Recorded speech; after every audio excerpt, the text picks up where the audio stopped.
Most people don't realize this, but we spend more time inside our heads than inside our lives. We wake up already thinking about what could go wrong. We replay conversations that are already over and rehearse conversations that may never happen. By the time the day ends, we feel tired, not because we worked too much, but because we thought too much. Somewhere along the way, we were taught that thinking more means being smarter, that planning everything means being responsible. So we started mind mapping our entire existence. Our future. Our relationships. Our mistakes. Our fears. We draw invisible diagrams in our heads, connecting one worry to another, hoping that clarity will appear if we just think hard enough. But instead of clarity, what we usually find is exhaustion. Here's the truth we rarely accept: not every problem needs to be solved in the mind. Some problems dissolve when we stop feeding them attention. Overthinking doesn't protect us. It only keeps us trapped in imagined futures and rewritten pasts. The mind is a powerful tool, but it was never meant to be our permanent home. Think about how often your body is present while your mind is absent. You sit with someone you love, yet you're not really there. You eat food without tasting it. You walk without noticing where your feet touch the ground.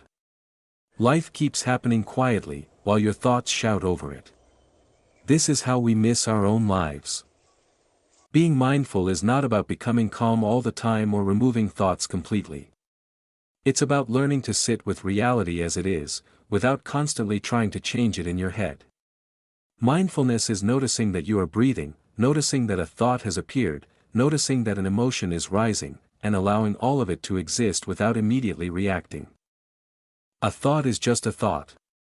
It is not a command. It is not a prophecy. It is not the truth.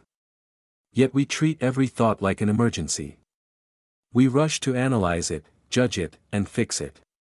That's how the mind takes control. Not by force, but by repetition. Imagine the mind like the sky and your thoughts like clouds. Some clouds are light, some are heavy, some look threatening.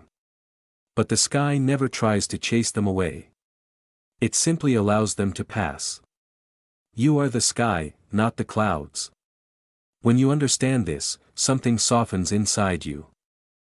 There's a strange irony in how clarity works. The harder we chase it, the further it feels. But when we slow down, when we stop mentally running ahead, clarity arrives on its own. Have you ever noticed how your best decisions didn't come during intense overthinking, but during a quiet walk, a shower, or a moment of stillness? That wasn't coincidence. That was presence. Mind mapping asks, what if this goes wrong? Mindfulness asks, what is happening right now? One lives in fear of the future. The other lives in truth. And truth, even when it's uncomfortable, is lighter than imagined fear. You don't need to control your mind to find peace. You only need to stop fighting it. Let thoughts come. Let them go. When anxiety rises, notice your breath. When emotions feel heavy, feel your body instead of escaping into thought. Each time you return to the present, you weaken the habit of overthinking. Life is not a problem waiting to be solved. It's a moment waiting to be experienced. When you stop drawing mental maps of every possible outcome, you finally have the energy to walk the path in front of you. And that path is always here. Always now. So don't mind map your life. You don't need a perfect plan to live well. You need awareness. You need presence. You need the courage to stay with this moment, just as it is. Because peace doesn't come from knowing what's next. It comes from being fully here.